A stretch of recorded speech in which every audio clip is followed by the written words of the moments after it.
Pertempuran Mohacs, kekalahan memalukan koalisi Eropa.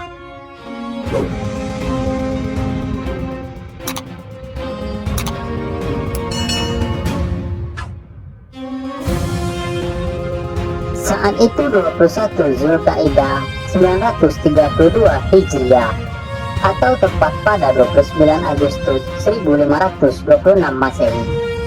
Tanggal yang sangat menyesakkan dada orang-orang Eropa dan kerajaan-kerajaan Kristen lainnya, yang membuat mereka trauma dan takut untuk berurusan melawan umat muslim dan mewariskan dendam kepada generasi Islam setelahnya.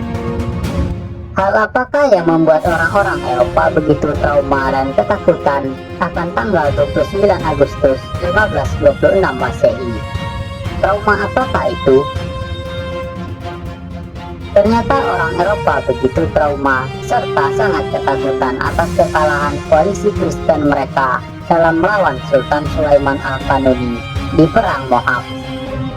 Bahkan ada pepatah dari Hungaria yang berbunyi, kekalahan terburuk kita adalah di Mohacs. Bukan tanpa alasan pepatah ini begitu melekat pada diri setiap orang di tengah masyarakat Hungaria. Pepatah ini menggambarkan sebuah peristiwa besar yang telah merubah wajah Eropa selama beratus-ratus tahun kemudian. Pertempuran Mohacs merupakan pertempuran antara Kekhalifahan Utsmani melawan koalisi pasukan salib Eropa terbesar pada saat itu, yang dimana perang ini hanya berlangsung selama 1,5 jam dengan menelan korban jiwa sebanyak 50.000 orang di pihak koalisi pasukan Kristen. Sementara di pihak Kekhalifahan Utsmaniyah kurang dari 1.500 pasukannya syahid di medan perang.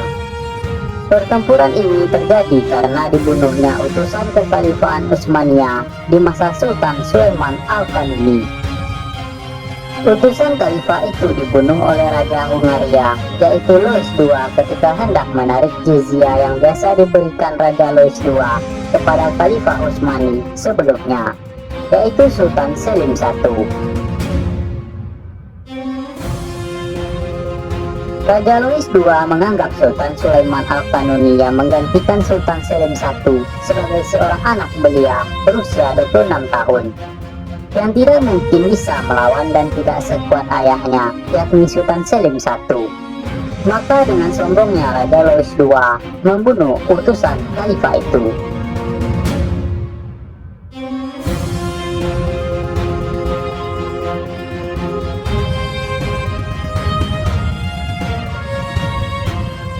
Ketika Sultan Sulaiman Al-Kanuni mendengar kabar bahwa utusannya dibunuh oleh Raja Louis II, ia pun marah besar karena merasa diremehkan dan direndahkan wibawanya oleh Raja Louis II. Lalu Sultan Sulaiman segera memerintahkan untuk mengumpulkan seluruh pasukan terbaiknya dari segenap penjuru negeri dan mendeklarasikan perang kepada kerajaan Hungaria dan juga Eropa. Dengan segera Sultan Sulaiman mempersiapkan pasukan perang terbaiknya dan berangkat dari Istanbul menuju Hungaria dengan membawa 100.000 pasukan dengan 350 meriam serta mengerahkan 800 kapal perang untuk mencegah datangnya bala bantuan Eropa dan mengamankan perairan laut Mediterania. Sultan Sulaiman memutuskan untuk memimpin sendiri pasukannya yang akan berjihad menuju Hungaria dengan menempuh jarak sekitar 1.000 km untuk mencapai medan pertempuran.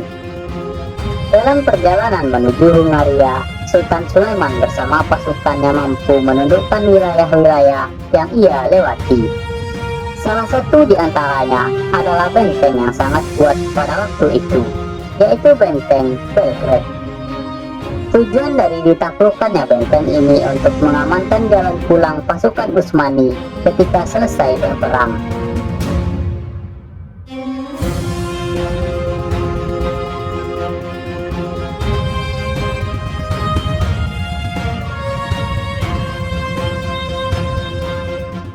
Ketika mendapatkan kabar bahwa ada pergerakan besar pasukan Utsmani yang sedang menuju wilayahnya, Raja Louis II baru menyadari bahwa yang ia hadapi adalah seorang khalifah muda yang kuat.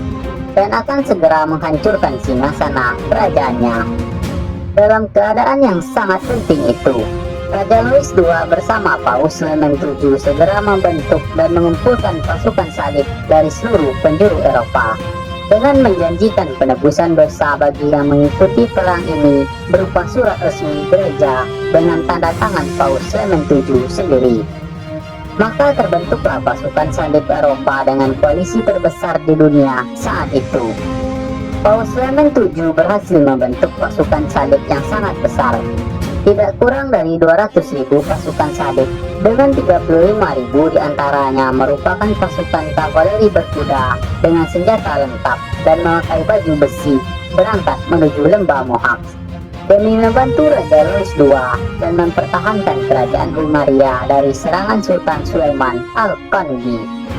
Dan sampailah Sultan Sulaiman Al-Kanuni di lembah yang bernama Mohacs.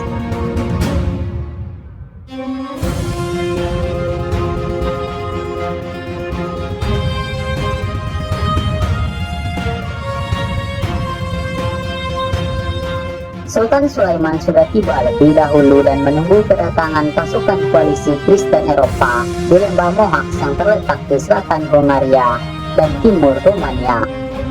Dini hari tepat pada 21 Dzulqa'dah, Sultan Sulaiman Al-Kanuni mengimami sholat fajar dan sholat subuh pasukannya. Setelah malamnya ia habiskan untuk berdoa dan bermunajat kepada Allah agar diberikan kemenangan dalam pertempuran besok. Kekuatan tawakal memenuhi dada seluruh mujahid Islam. Tidak ada yang mereka inginkan kecuali hidup mulia atau mati syahid. Sultan Sulaiman menyadari jumlah pasukan Eropa jauh lebih banyak dibandingkan jumlah pasukannya. Masalah lain yang dihadapi adalah banyaknya pasukan berkuda Romawi dan Hungaria yang tertutup penuh oleh baju besi yang sulit ditembus panah atau peluru senapan pasukan Janissary. Dengan kecerdasan otaknya, Sultan Sulaiman menyusun taktik jitu yang kelak akan mengubah jalannya perang. Ia membagi pasukannya menjadi 3 barisan sepanjang 10 km. Pasukan elit Janissary yang berada di garis depan, kemudian di barisan kedua diisi pasukan kavaleri dengan senjata ringan dan pasukan infanteri. Di antara mereka adalah relawan, sementara di barisan ketiga diisi oleh pasukan artileri dan Sultan Sulaiman sendiri. Sementara di pihak Eropa yang dipimpin oleh Raja Louis II, Uskup Baltomori, dan Georgi Zapolya, mereka terlalu percaya diri dan meremehkan strategi pasukan Sultan Sulaiman karena jumlahnya lebih sedikit dibanding pihak Eropa. Pertempuran ini diawali dengan serangan dari pihak koalisi Eropa. Perang pun berkobar, dentuman-dentuman meriam menggelegar di langit lembah Mohacs. Ribuan panah meluncur dengan cepat dari busurnya. Senapan-senapan silih berganti merontokkan kedua pasukan yang berhadap-hadapan. Petikan kuda semakin membuat keadaan semakin mencekam. Sesuai arahan Sultan Sulaiman, ia kemudian memerintahkan pasukan Janissary di garis depan untuk bertahan selama 1 jam untuk kemudian membuka jalan bagi pasukan kedua. Selama pertempuran berlangsung, pasukan Janissary membunuh tidak kurang dari 20.000 pasukan koalisi Eropa. Sesuai arahan Sultan, setelah 1 jam bertahan di garis depan, pasukan Janissary mundur ke sisi kanan dan kiri dan membuka jalan bagi pasukan garis kedua untuk maju. Pasukan garis kedua bertugas untuk menarik pasukan salib sebanyak-banyaknya ke arah jangkauan tembakan meriam Utsmani dengan menarik mundur pasukan ke arah belakang seolah-olah pasukan Utsmani telah kalah. Melihat hal ini, pasukan salib mengejar pasukan Utsmani dengan pasukan inti mereka. Merasa sudah unggul dan mengira kemenangan berada di pihak mereka, pasukan Eropa mengejar pasukan garis kedua sampai tidak menyadari formasi perang pasukan garis ketiga yang telah menunggu mereka. 100.000 pasukan Eropa telah terjebak oleh strategi jitu sang sultan, sehingga tanpa sadar mereka sudah berada di tengah-tengah meriam pasukan muslimin. Pasukan garis ketiga telah siap dengan moncong-moncong meriam besarnya. Dan letusan pertama meriam itu menyadarkan pasukan Eropa akan situasinya yang sudah terjebak. Tetapi semua sudah terlambat. Pasukan Janissary dan pasukan berkuda yang tadi dikejar pasukan Eropa berbalik menghajar pasukan inti Eropa. Dentuman-dentuman meriam selanjutnya menjadi awal kematian tragis pasukan-pasukan inti Eropa. Kuda-kuda perang yang tadinya gagah perkasa dengan lapisan baja pelindung yang sulit ditembus oleh pedang atau peluru-peluru senapan menjadi tidak berarti di hadapan moncong-moncong meriam pasukan Utsmani yang tanpa henti menembak ke arah mereka.